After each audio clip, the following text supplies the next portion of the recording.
Hello friends, कैसे हैं आप सभी। उम्मीद करती हूँ स्वस्थ होंगे, मस्त होंगे और बेहतरीन होंगे। आप सभी का शिक्षा एडुकेशन पर स्वागत है।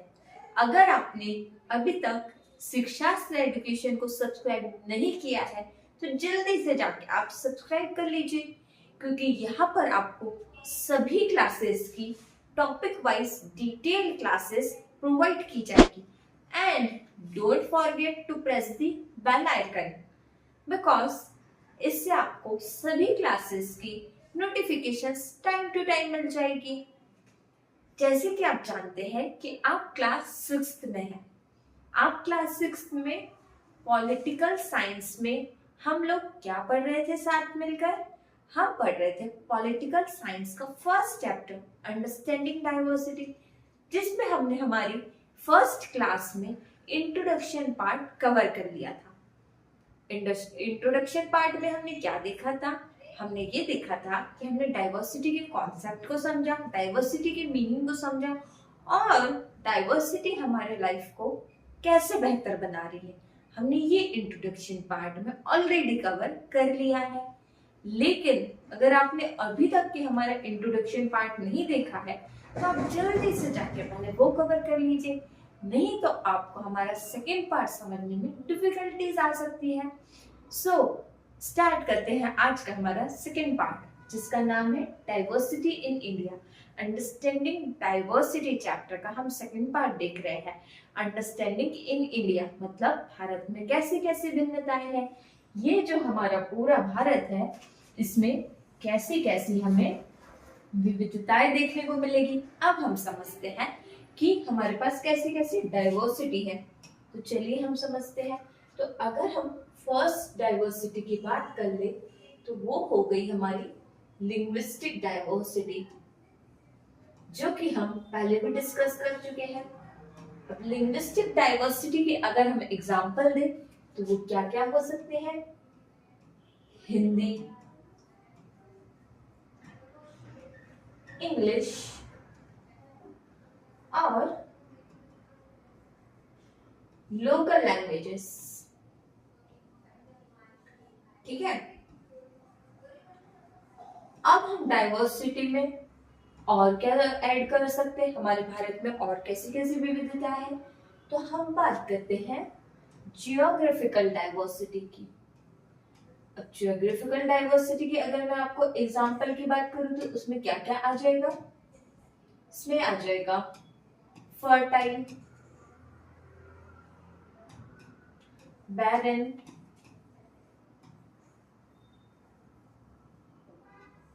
and snow and sand. So geographical diversity में आपको मैंने ये एग्जाम्पल तो बता दिए, लेकिन इससे आप क्या समझे? तो क्या होता है कि आप देखेंगे कि कहीं कहीं की लैंड क्या है, बहुत ज्यादा फर्टाइल है, मतलब उपजाऊ जमीन है। वहां पर क्या होगा? हमारा एग्रीकल्चर बहुत ही अच्छा हो जाएगा। लेकिन कहीं की लैंड कैसी है? बैरन है, मतलब बांझ है। वहां पे हम बिल्कुल भी एग्रीकल्चर डेवलप नहीं कर सकते। और कहीं कहीं की लैंड पर क्या है? सिर्फ स्नो है। जैसे आप मनाली चले जाइए, आप कश्मीर चले जाइए, ठीक है। और कहीं की लैंड पर क्या है? हमारे सैंड आपको देखने को मिलेगा। राजस्थान की बात कर लेते हैं हम, ठीक है। तो मैक्सिमम में हम क्या देख रहे हैं? हम जियोग्राफिकल डाइवर्सिटी में लैंड की बात कर रहे हैं, ठीक है, कि हमारे इंडिया में किस तरह की लैंड पाई जाती है। और कैसी डाइवर्सिटी हो सकती है हमारे इंडिया में? हो सकती है हमारी रिलीजियस डाइवर्सिटी। अब रिलीजियस डाइवर्सिटी के एग्जांपल अगर मैं लूं तो that is Hindu, Muslims, Christians,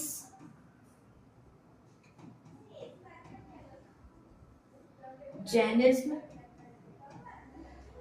and so on. तो आप देख सकते हैं कि हमने क्या देख लिया हमारे इंडिया में? लिंग्विस्टिक डाइवर्सिटी, भाषाओं के आधार पर विविधता है। जियोग्राफिकल डाइवर्सिटी, भौगोलिक के आधार पर डाइवर्सिटी है हमारे पास में। रिलीजियस डाइवर्सिटी, धर्मों के आधार पर भी विविधता आपको देखने को मिली। और कैसी डाइवर्सिटी हो सकती है? Economic diversity. इकोनॉमिक डाइवर्सिटी कैसी हो सकती है? इसमें देखते हैं हम कि कुछ पीपल्स क्या है, रिच फैमिली से बिलोंग करते हैं और कुछ पुअर और कुछ मिडिल क्लास से। ठीक है, तो आप देखते हैं कि आपके आसपास कुछ पीपल्स का बैकग्राउंड कैसा होता है, सोशियो इकोनॉमिक बैकग्राउंड कैसा होता है, सामाजिक आर्थिक व्यवस्था कैसी होती है। कुछ पीपल्स हमारे रिच होते हैं, कुछ पुअर होते हैं और कुछ मिडिल क्लास होते हैं। ठीक है, और कैसी डाइवर्सिटी हो सकती है हमारे इंडिया में? Diversity in festivals. Diversity in festivals कैसे होगी, इसकी हम बात कर लेते हैं। तो हमारे पास तो बहुत सारे फेस्टिवल्स हैं हमारे इंडिया में, न्यूमरस फेस्टिवल्स प्रेजेंट है ना? दिवाली, ईद, क्रिसमस। और कैसी डाइवर्सिटी हम ऐड कर सकते हैं? Cultural diversity. कल्चरल डाइवर्सिटी की अगर हम बात करें तो कल्चरल डाइवर्सिटी में क्या क्या एग्जांपल आ सकते हैं हमारी? Traditions, dressing styles. ठीक है, ड्रेसिंग स्टाइल्स हो गया। ड्रेसिंग स्टाइल्स हमारा सबका क्या है? डिफरेंट डिफरेंट है। और क्या ऐड हो सकता है कल्चरल डाइवर्सिटी में? फूड। ठीक है, तो आप देखिए कि हमारे भारत में कितनी सारी विविधता है। कोई एक ही फैक्टर नहीं है डाइवर्सिटी का, there are different different factors. ठीक है, linguistic, geographical, religious, economy, festivals में डाइवर्सिटी और कल्चरल डाइवर्सिटी। इसी तरह से बहुत सारी डाइवर्सिटी हमारे आसपास के प्रेजेंट है, जिसके मैंने आपको एग्जांपल्स भी बता दिए। और एग्जांपल्स आपको अपनी डेली लाइफ से उठा लेना है। आपको अपनी डेली लाइफ में जो भी आप एग्जांपल से समझ लेना किसी भी चीज को, तो उससे क्या होगा, और ज्यादा आसानी हो जाती है। जैसे मान लीजिए आप सिर्फ रिलीजियस को समझ रहे हैं, लेकिन आपको उसके एग्जाम्पल भी तो पता होना चाहिए ना। अगर आप कल्चरल डाइवर्सिटी की बात करें तो आपको उससे एग्जाम्पल भी पता होना चाहिए कि कल्चरल डाइवर्सिटी एग्जैक्टली होती क्या है, इसमें होता क्या है। कि हमारे पास डिफरेंट डिफरेंट ड्रेसिंग स्टाइल्स है, हम डिफरेंट कल्चर्स के लोगों को ड्रेसिंग स्टाइल्स में देख सकते हैं। जैसे कि आप अगर बंगाल में चले जाइए तो वहां पर क्या होता है कि वहाँ की जो फीमेल्स होती है वो बंगाली साड़ी वियर करते हुए आपको पाई जाएगी। महाराष्ट्र में चले जाइए तो वहाँ पे लुगड़ा कल्चर चलता है, हमारे एमपी में साड़ी कल्चर चलता है। इसी तरह से अगर हम बात कर ले कि हमारे देखिए आप ड्रेसिंग स्टाइल्स का डिफरेंट डिफरेंट है। कुछ लोग कुर्ता पैजामा पहन रहे हैं, कुछ लोग सूट पहन रहे हैं। इसी तरह से कल्चरल डाइवर्सिटी, इतनी सारी डाइवर्सिटी है हमारे पास, और इन्हीं डाइवर्सिटी को हम एक्सपीरियंस कर रहे हैं बड़े ही मजे से, बड़े ही इंजॉय कर करके हम डाइवर्सिटी का मजा लिए। क्यों ऐसे क्यों कर रहे हैं? क्योंकि हमें समझ आ रहा है कि डाइवर्सिटी से हमारी लाइफ क्या हो रही है, बेहतर हो रही है। हम अपने आप को एनकरेज कर रहे हैं और हमारी पर्सनल ग्रोथ हो रही है। अगर हमारी ग्रोथ नहीं होती तो डाइवर्सिटी का कोई यूज ही नहीं होता। जैसे कि मैंने आपको बताया कि आपकी लाइफ फ्लड से बोर हो जाती अगर आपके इंडिया में, हमारी इंडिया में, हमारी कंट्री में अगर सिर्फ हम एक ही तरह की किसी डाइवर्सिटी को फॉलो कर लेते। मान लीजिए कि हमारे पास सिर्फ लिंग्विस्टिक डाइवर्सिटी, तो ना ही तो हम जियोग्राफिकल डाइवर्सिटी देख पाते, ना ही इकोनॉमिक। इसी तरह से हमें बहुत सारी मल्टीपल डाइवर्सिटी का एक्सपीरियंस करने को मिल रहा है। इससे बड़ी बात और क्या हो सकती है? इसीलिए तो आज हम इस चैप्टर को देख रहे हैं कि कितने अच्छे से हम इस चैप्टर को समझ पा रहे हैं और देख रहे हैं कि मल्टीपल डाइवर्सिटी है हमारे पास। हमारी इंडिया में पूरी हमारी कंट्री कैसी है, डाइवर्स है, मतलब विविधता की कमी नहीं है हमारे पास। और विविधता से हमें क्या फायदा हो रहा है कि हमारी ग्रोथ हो रही है, हम चीजों को एक्सपीरियंस कर पा रहे हैं, प्लस म्यूचुअल अंडरस्टैंडिंग हो रही है, म्यूचुअल रिस्पेक्ट हो रही है, कल्चर्स का रिस्पेक्ट किया जा रहा है, डिफरेंट फेस्टिवल्स हम देख रहे हैं, डिफरेंट लैंग्वेजेस को हम एक्सपीरियंस कर पा रहे हैं। इसी तरह से डाइवर्सिटी देख लिया आपने कि कितना इंटरेस्टिंग टॉपिक है। अब हम और आगे बढ़ते हैं डाइवर्सिटी में। अब हम डाइवर्सिटी को कैसे एक्सप्लेन कर रहे हैं, जियोग्राफिकल और कल्चरल डाइवर्सिटी में। ठीक है, इसमें मैंने आपको बताया था कि हम फर्स्ट क्लास में मैंने आपसे कहा था कि हम एक जर्नी पर जा रहे हैं, हम एक सफर शुरू कर रहे हैं। मैंने इसीलिए ऐसा कहा था क्योंकि हम सच में एक सफर पर जा रहे हैं। हम जा रहे हैं केरला, हमारे फर्स्ट स्टेशन का नाम केरला। अगर हम केरला की जियोग्राफी की बात करें तो क्या आप जानते हैं कि केरला की लोकेशन क्या है? तो ये देखिए आपके सामने यहाँ पे इंडिया का मैप है, और ये मैप इसीलिए ब्लैंक है क्योंकि आपको अभी से हर प्लेसेस की, हर सिटीज की, हर स्टेट्स की लोकेशन फाइंड आउट करने आ जाना चाहिए। आपको इंडिया का मैप लेना है और आपको ये पता करना है कि कहाँ पर कौन सी स्टेट एग्जिस्ट करती है, कहाँ पर कौन सी स्टेट है। उससे क्या होगा कि आप भी एक अच्छे स्टूडेंट की तरह, समझदार बच्चों की तरह आपके पास में बहुत सारा नॉलेज हो जाएगा, क्योंकि आपको मैंने बताया था कि सोशल साइंस में आपको जियोग्राफी भी है जिसमें आपको लोकेशन फाइंड आउट करना बहुत अच्छे से आ जाएगा। ठीक है, तो आप सबसे पहले ये देखिए कि हमारा केरला इस इंडिया के मैप में है कहाँ। तो ये देखिए, ये रहा हमारा केरला। तो केरला कहाँ पर है? भारत में साउथ वेस्ट में स्थित है, जिसके एक तरफ क्या है? समुद्र है और दूसरी तरफ पहाड़ियां है। अगर अब मैं इसी को मस्ती भरे अंदाज में कह दूं तो कैसे होगा? अगर आप केरला जाते हैं तो आप बीच पे, वहां पे पानी में खेल सकते हैं और आप माउंटेन्स में, वहां की पहाड़ियों पर ट्रैकिंग कर सकते हैं। तो हुआ ना केरला बहुत ही इंटरेस्टिंग प्लेस। चलिए अब हम केरला को और अच्छे से हम केरला में घूमते हैं और केरला को अच्छे से एंजॉय करते हैं। तो चलिए, हमने केरला की लोकेशन तो देख ली कि केरला हमारे यहाँ पर है मैप में। ठीक है, इसकी लोकेशन है साउथ वेस्ट में है, इंडिया में केरला साउथ वेस्ट में स्थित है। अब देखते हैं कि केरला की जो हिस्ट्री है वो हमें अपने तरफ क्या कर रही है? अट्रैक्ट कर रही है, अपने तरफ खींचती है। ऐसे क्यों? चलिए देखते हैं। क्या हुआ कि केरला में कुछ ट्रेडर्स ने विजिट किया ट्रेड करने के लिए। उन ट्रेडर्स के नाम क्या क्या है बच्चों? ये देखिए, Jewish, Arab and Chinese traders. आज से लगभग 2000 साल पहले वहां पे चाइनीज ट्रेडर्स व्यापार करने के लिए आ गए। और आपको यहाँ पर एक सेंट थॉमस जी, ये देखिए, ये एक सेंट थॉमस जी है। इन्होंने क्या किया? केरला में ये क्या लेकर आ गए? क्रिश्चियनिटी लेकर आए। इन्होंने क्रिश्चियनिटी को केरला में इंट्रोड्यूस कराया। ठीक है, कि सेंट थॉमस जी जो है उन्होंने क्रिश्चियनिटी को इंट्रोड्यूस कराया हमारे केरल में। मैंने आपसे कहा था ना कि केरला की जो हिस्ट्री है वो भी हमें अपनी तरफ खींचने के लिए मजबूर करती है, हमें अपनी तरफ अट्रैक्ट करती है। कि देखिए, आज से लगभग 2000 साल पहले वहां पे ट्रेडर्स व्यापार करने के लिए पहुंच गए थे। ट्रेडर्स ने वहां पर विजिट किया। ठीक है, अब हम केरला के बारे में और दूसरी चीज जान लेते हैं। ये देखिए कि केरला में कौन कौन से रिलीजन्स की प्रैक्टिस की जा रही है, मतलब वहां पे कई तरह के धर्म को फॉलो किया जाता है। केरल में हिंदू धर्म की प्रैक्टिस की जा रही है। वहां पे हिंदू धर्म के आपको लोग मिलेंगे, मुस्लिम धर्म के लोग मिलेंगे, आपको क्रिश्चियंस देखने को मिलेंगे और आपको वहां पे बुद्धिज्म भी देखने को मिलेंगे।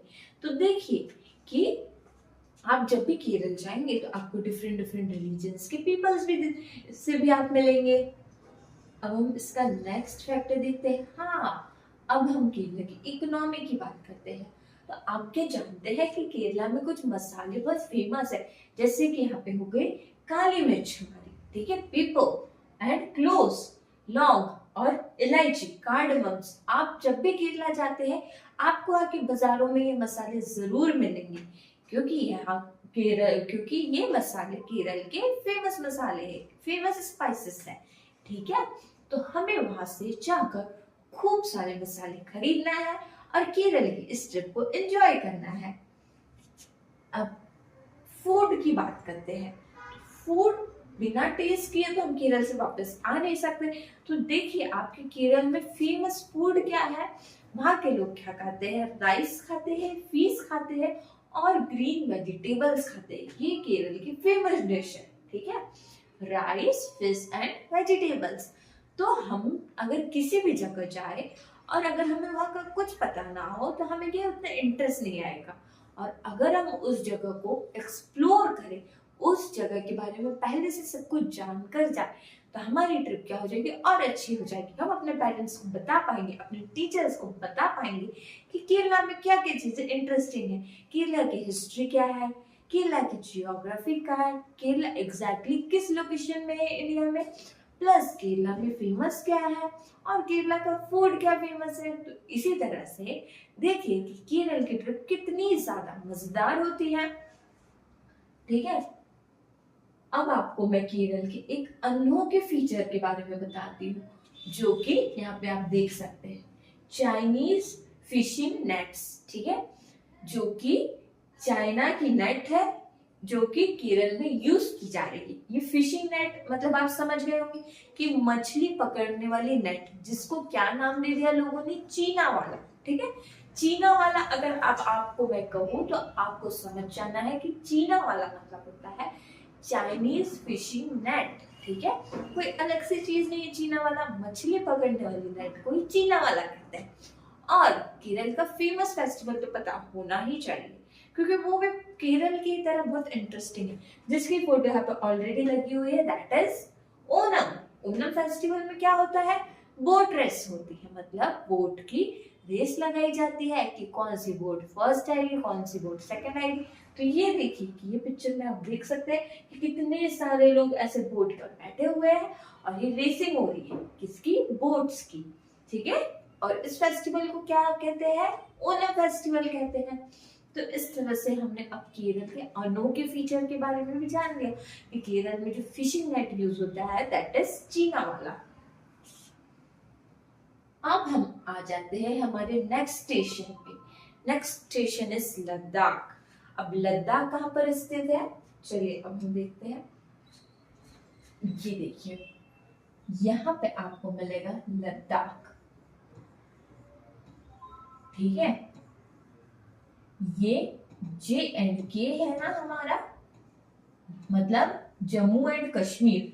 तो जम्मू एंड कश्मीर के ईस्ट पार्ट में आपको लद्दाख देखने को मिलेगा और इंडिया के नॉर्दर्न पार्ट में है लद्दाख। ठीक है, अब आप आई होप कि इस तरीके से अपने साथ इंडिया का मैप रखेंगे तो आप इजीली फाइंड आउट कर पाएंगे कि हमारा केरला कहाँ पर है और लद्दाख कहाँ पर है।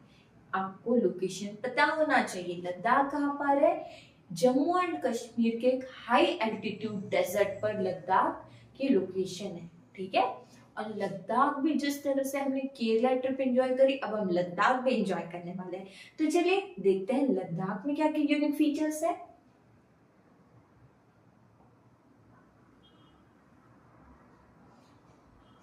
अब मैं आपको बता दूं तो हमारा जो लद्दाख है ना, इसको हम कोल्ड डेजर्ट कहते हैं, कोल्ड एंड ड्राई।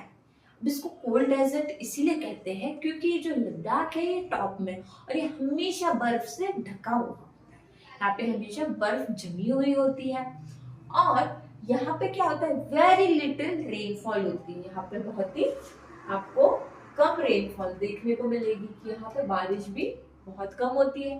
प्लस यहाँ वेरी लिटिल एग्रीकल्चर है, मतलब यहाँ पे फसल भी हमारी कम होती है। ठीक है, लद्दाख को कोल्ड डेजर्ट कहते हैं। प्लस मैं आपको यहाँ की एक और चीज बता दूं, एक और फैक्ट बता दूं कि यहाँ का जो ड्रिंकिंग वाटर होता है, अब लोगों को पानी पीना है तो वो कैसे पिएंगे, क्योंकि पाइपलाइंस में भी बर्फ जम जाती है क्योंकि कोल्ड डेजर्ट है। तो लोग क्या करते हैं, लद्दाख के उस आइस क्यूब्स को या आइस को, स्नो को मेल्ट करते हैं, देन वो पानी पीते हैं। इस तरह से वहां पे ड्रिंकिंग वाटर को पिया जाता है, यूज किया जाता है। ठीक है, तो ये जो कुछ हिडन फैक्ट्स है ना, इसको हमें पता करने से, इसके बारे में हमें पता होने से क्या होता है, और ज्यादा हमें ट्रिप में मजा आने लगता है, हमें और ज्यादा हम चैप्टर को एंजॉय करते हैं। तो देखिए कि अगर वो कोल्ड डेजर्ट है, ठीक है, लद्दाख कोल्ड डेजर्ट है, तो वहां पे डिफिकल्टीज भी है। देखिए आपके वहां पे रेनफॉल भी कैसा है, little, very little rainfall, very little agriculture है। प्लस वहां पे पानी की भी प्रॉब्लम है कि वहां पे लोगों को पानी मेल्ट करके पीना पड़ता है। ठीक है, अब हम इसी तरह से लद्दाख के बारे में और दूसरी चीजें जानते हैं। हाँ, अब हम यहाँ के इकोनॉमी के बारे में बात करते हैं। जैसे कि आप यहाँ पे एक स्वेटर देख रहे हैं, वुलन स्वेटर, ठीक है। तो क्या हुआ कि ये किस चीज से बनी हुई है? पश्मीना, फेमस पश्मीना वुल, ठीक है। अब आपने पश्मीना वुल के बारे में तो आई होप सुना ही होगा, जो कि कश्मीर में फेमस है।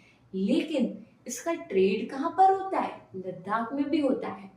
लद्दाख के लोग क्या कर रहे हैं? भेड़ पालन कर रहे हैं। भेड़ पालन करने से क्या हो रहा है? वो भेड़ से वुल निकाल रहे हैं, ठीक है। भेड़ पालन करके वुल निकाल रहे हैं और वुल से क्या बन रहा है? पश्मीना वुल बन रहा है, जिसको वो ट्रेडर्स को सेल कर रहे हैं। तो देखिए लद्दाख की इकोनॉमी भी कितनी इंटरेस्टिंग है कि यहाँ पे आपको पश्मीना वुल देखने को मिलेगा, ठीक है।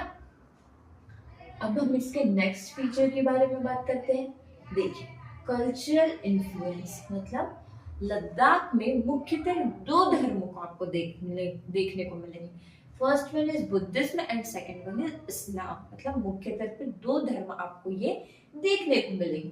प्लस यहाँ पे एक फेमस लोक कथा है, ठीक है, Tibetan epic the Kesar saga. अब देखिए अगर हम लद्दाख को अच्छे से घूम रहे हैं, अच्छे से हम ट्रिप पर निकले हुए जान रहे हैं, तो क्यों ना हमें उसके बारे में डिटेल में पता होना चाहिए। डिटेल में इस तरीके से क्योंकि वहां की फेमस कथा कौन सी है? केसर सागा फेमस लोक कथा है, ठीक है। और वहां पे हमें कौन कौन से पीपल से हमारी मुलाकात हो सकती है? बुद्धिज्म और इस्लाम, ठीक है। अब हम इसके नेक्स्ट फीचर के बारे में बात कर लेते हैं। हाँ देखिए अब फिर से अब लद्दाख के फूड की बात आ गई। देखिए पहले हमने केरला के फूड को टेस्ट किया, अब हम लद्दाख के फूड को टेस्ट करने वाले हैं। तो लद्दाख में कौन कौन से दो फेमस फूड है? देखिए मीट, वहां पे मीट खाते हैं फेमस, और डेयरी प्रोडक्ट्स। अब डेयरी प्रोडक्ट्स में दो यहाँ पे आपको देखने को मिलेंगे कि डेयरी प्रोडक्ट्स में यहाँ पे ये देख लीजिए, ये बटर हो गया एंड ये चीज। मतलब आपको लद्दाख में डेयरी प्रोडक्ट्स के लिए कहीं भटकना नहीं है, आपको लद्दाख में मिल जाएंगी क्योंकि ये वहां पर फेमस है, फेमस फूड है, ठीक है। अब हम इसके नेक्स्ट फीचर की बात करते हैं। देखिए कि आपने डाइवर्सिटी में हमने लद्दाख और केरला क्यों गए, हम लोग क्यों हमने लद्दाख और केरला की ट्रिप फाइनल की? इसीलिए कि आप देख सकते हैं कि दोनों ही जगह के क्या है, दोनों ही जगह में डाइवर्सिटी, दोनों ही जगह की ज्योग्राफिकल फीचर डिफरेंस हो सकते हैं, लेकिन दोनों की हिस्ट्री ही सेम है। कैसे? क्या आपने देखा होगा दोनों ही जगह ट्रेडिंग हो रही है, ठीक है। केरला में भी ट्रेडर्स आए और हमारे लद्दाख में भी हमने देखा कि पश्मीना वूल का कैसे जोरों से ट्रेड हो रहा है, ठीक है। तो देखिए कि दोनों ही जगह अपने आप में अनोखी है, अपने आप में उनके फीचर्स कैसे यूनिक है ना। डाइवर्सिटी दोनों जगह में, लेकिन उनके हिस्टोरिकल फीचर्स क्या है? सिमिलर है, ठीक है। अब बात करते हैं डाइवर्सिटी के हिस्टोरिकल इन्फ्लुएंस के बारे में। Migration for trade and survival. अब क्या होता है कि लोग पलायन करते हैं। लोग पलायन क्यों करते हैं? फेमाइन और वार के डर से, ठीक है। क्या होता है कि लोग यात्रा करते हैं, यात्रा पे निकलते हैं, किस चीज के लिए? काम के लिए। तो वो काम के लिए जब बाहर निकलेंगे तो वो अपने साथ क्या क्या लेकर चले जाएंगे? अपने साथ वो अपना कल्चर लेके चले जाएंगे, लैंग्वेज लेके जाएंगे और रिलीजन। तो इससे क्या होगा कि जो ट्रेडिशंस है उसमें रिच ट्रेडिशंस आपको देखने को मिलेगा। रिच यानी अब वो ट्रेडिशन क्या होगा? और ज्यादा अच्छा और बेहतर हो जाएगा, ठीक है। कैसे बेहतर हो जाएगा? कि देखिए अगर आप मान लीजिए किसी छोटी सी जगह से बड़ी जगह पर जाएंगे तो आप अपने साथ अपने कल्चर को, लैंग्वेजेस को, ड्रेसिंग स्टाइल को सब लेके साथ में चले जाएंगे। तो इससे जो बड़ी जगह है वहां का भी कल्चर कैसा हो गया? और ज्यादा रिच हो गया। बाय चांस आप कंपनी में किसी आपकी जॉब लगती है और आप काम करने जाते हैं तो आप देखेंगे कि आप वहाँ पे अपने साथ भी मल्टीपल चीजें लेकर गए, और जो आपके वहाँ पे फ्रेंड्स बनेंगे, आपके ऑफिस में जो कलीग्स होंगे, ठीक है, उनके भी कल्चर्स आपके कल्चर्स के साथ मिलेंगे, दोनों ही कल्चर्स का एक्सपीरियंस होगा, लैंग्वेजेस आपस में मिक्स होगी, तो उससे क्या होगा कि ट्रेडिशन और भी ज्यादा रिच हो जाएगा, ठीक है। अब बात करते हैं हम नेक्स्ट कल्चरल ब्लेंडिंग, ठीक है। अभी कल्चरल ब्लेंडिंग क्या होता है? ओवर टाइम यानी समय के साथ साथ जैसे जैसे समय बीतता गया हमने इसमें भी डाइवर्सिटी देखी। कैसे कि पहले ओल्ड टाइम में क्या था, मतलब वहाँ ओल्ड टाइम का कैसा कल्चर हुआ करता था। पहले लोग पुराने टाइप के कपड़े पहनते थे, पहले इतना ज्यादा मॉडर्नाइजेशन नहीं था, लेकिन डाइवर्सिटी समय के साथ साथ और ज्यादा डाइवर्सिटी हमें देखने को कैसे मिल रही है कि अभी क्या हो रहा है, धीरे धीरे बहुत ज्यादा मॉडर्नाइजेशन आ रहा है, जिसका रिजल्ट क्या हो रहा है आप यहाँ पे देख सकते हैं कि डिफरेंट डिफरेंट कल्चर्स लैंग्वेजेस मिलने से क्या हो रहा है, क्या क्रिएट हो रहा है, लोकल कस्टम्स क्रिएट हुए, परंपराएं बनी, रीति रिवाज बने कि लोगों ने बताया कि हम इस कस्टम्स को फॉलो करते हैं, हम गुजरात के हैं तो हमारे ये कस्टम्स है, हमारे यहाँ वेडिंग ऐसी होती है, महाराष्ट्र के तो हमारी ये वेडिंग। तो देखिए आपके डिफरेंट डिफरेंट कल्चर से मिलकर क्या हुआ, क्या क्रिएट हो गए, कस्टम्स क्रिएट हो गए, कस्टम्स क्रिएट हो गए, परंपराएं बनी। तो इससे क्या हो रहा है कि हमारे जो पिक्चर चल रही है डाइवर्सिटी की वो और भी ज्यादा मजेदार हो रही है और इंटरेस्टिंग हो रही है। ठीक है, डाइवर्सिटी जो हमारे आसपास है वो एक मूवी की ही तरह तो है जिसको हम डे बाय डे एंजॉय कर रहे हैं, और डे बाय डे क्या हो रहा है, मॉडर्नाइजेशन भी हमें देखने को मिल रहा है कि पहले ओल्ड कल्चर कैसा था, पहले कैसे लोग रहते थे। रूरल एरियाज में आप चले जाइए तो आप वहां पर अभी भी कहीं कहीं हमारा ओल्ड कल्चर देख सकते हैं। ठीक है, अगर हम अर्बन एरिया की बात कर ले तो वहां पर आपको मल्टीपल कल्चर देखने को मिलेगा। ठीक है, मल्टीपल कल्चर डाइवर्सिटी को आपको एक्सपीरियंस करने को मिलेगा, है ना। तो ये आपने देखा कि कल्चरल ब्रांडिंग कैसे हुई ओवर टाइम, मतलब समय के साथ साथ हमने डाइवर्सिटी को और भी ज्यादा ऐसे एक्सपीरियंस किया और हमारे पास क्या क्रिएट होगा, लोकल कस्टम्स क्रिएट हो गए एंड ट्रेडिशंस। ठीक है, अब हम देखते हैं हिस्टोरिकल ट्रेड रूट्स।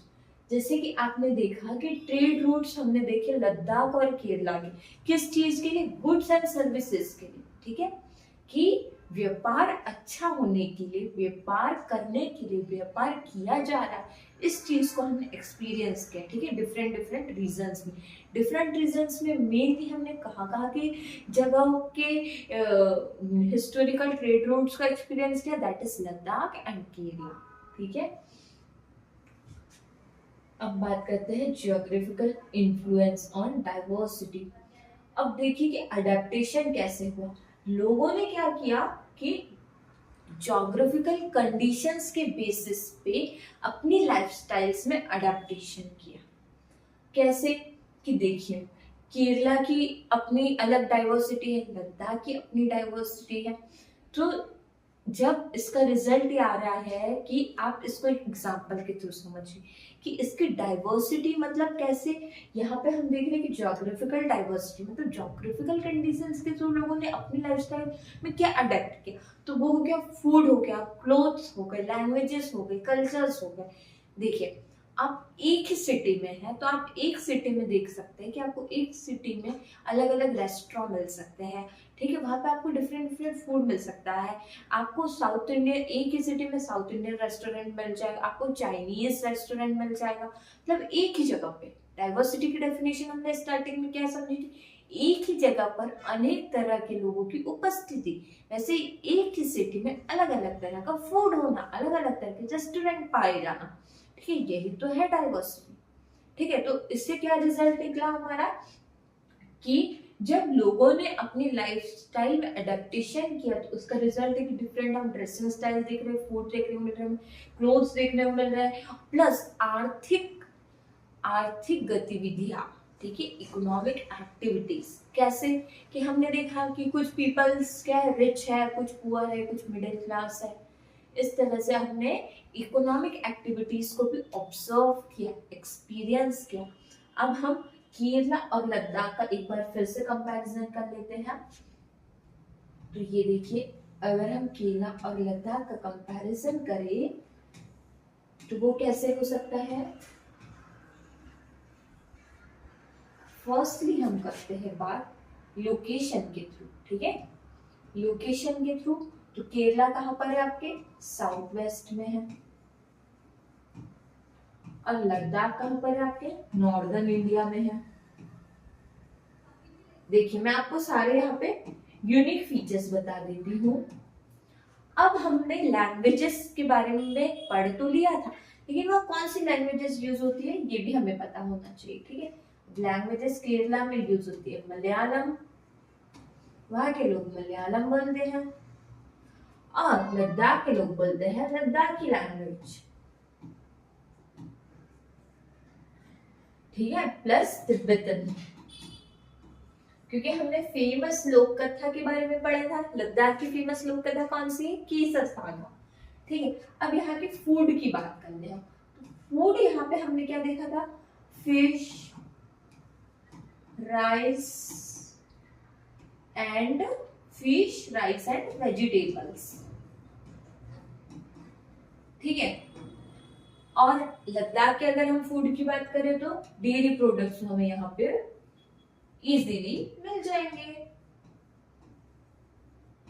ठीक है, इस तरह का हम कंपैरिजन दोनों ही जगह का कर सकते हैं, और ये कंपैरिजन इसीलिए जरूरी है क्योंकि हम डाइवर्सिटी को एक्सपीरियंस करें, और डाइवर्सिटी को एक्सपीरियंस करने के लिए हमें दोनों ही जगह का कंपैरिजन भी करना चाहिए। ठीक है, जिससे हमें पता चलेंगे कि दोनों ही रीजन्स में क्या क्या चीजों की प्रैक्टिस हो रही, कौन से कल्चर्स को फॉलो किया जा रहा है। ठीक है, हमने देखा था कि केरला में इस्लाम को फॉलो किया जा रहा है, बुद्धिज्म को फॉलो किया जा रहा है, हिंदू को फॉलो किया जा रहा है, और वहीं पे हमने किया था कि लद्दाख में दो ही फेमस और मैक्सिमम आपको देखने को क्या मिल रहे थे?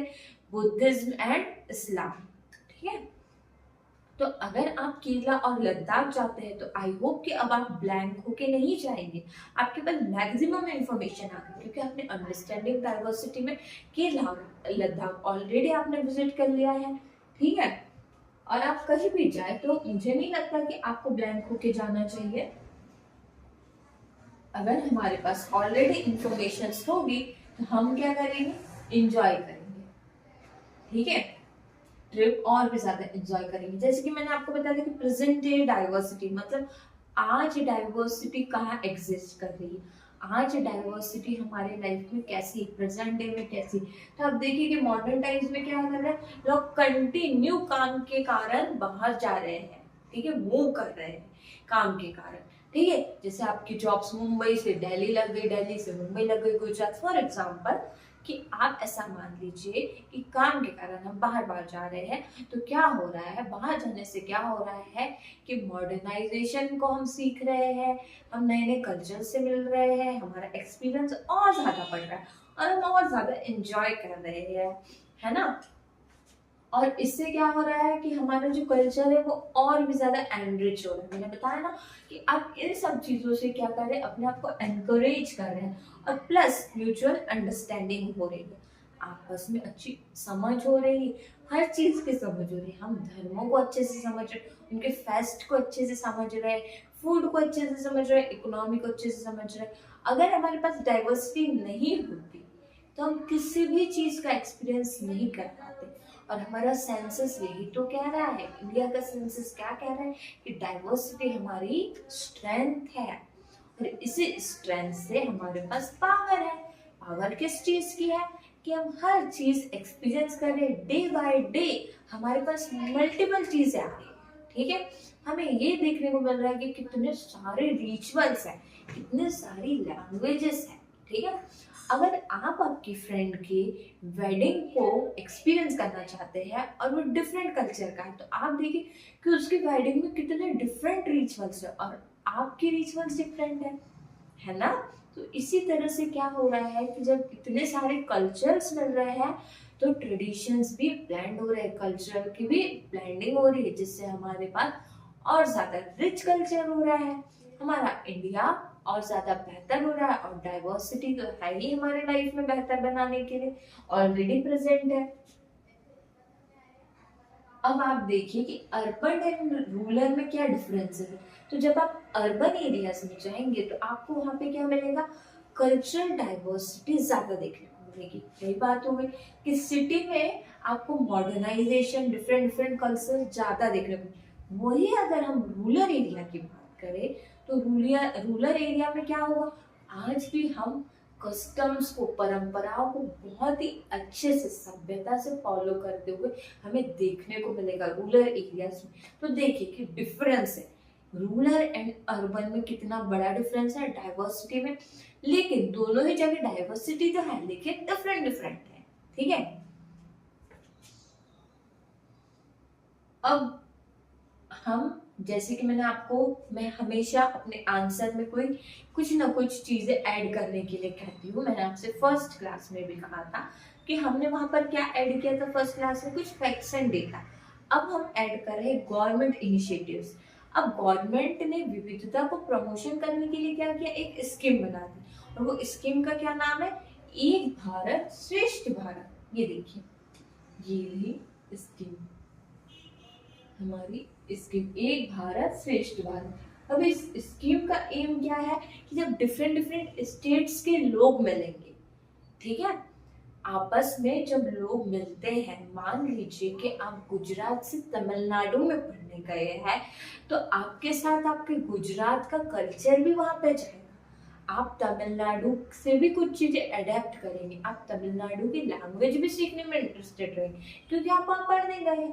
प्लस जो तमिलनाडु के लोग हैं वो भी आपका कल्चर देखेंगे, गुजरात का कल्चर का एक्सपीरियंस कर पाएंगे। ठीक है, तो इसी तरह की डाइवर्सिटी को प्रमोशन करने के लिए हमारी गवर्नमेंट ने कौन सी स्कीम हमारे पास बनाई, एक भारत श्रेष्ठ भारत, जिससे क्या हो रहा है, डाइवर्स कल्चर डिफरेंट स्टेट्स में हमें देखने को मिल रहा है, जिससे डाइवर्सिटी और भी ज्यादा बेहतर से भी बेहतर हो रही है, जिससे हमारे इंडिया में आपको हर जगह डाइवर्सिटी जो देखने को मिल रही है उसमें कहीं ना कहीं आपको ये गवर्नमेंट की स्कीम भी काम की ही नजर आती दिखेगी, क्योंकि हम डिफरेंट स्टेट्स में जाके कल्चर्स को एक्सपीरियंस कर पा रहे हैं। ठीक है, यही ये स्कीम का एम है। और क्या है, अब हम देखते हैं डाइवर्सिटी में जी, जैसे कि मैंने आपसे कहा कि आपको मैप इंडिया का अपने साथ जरूर रखना है इस चैप्टर के लिए। उससे क्या होगा कि आपको केरला और लद्दाख अभी से पता चल जाएगा कि कहाँ पर है।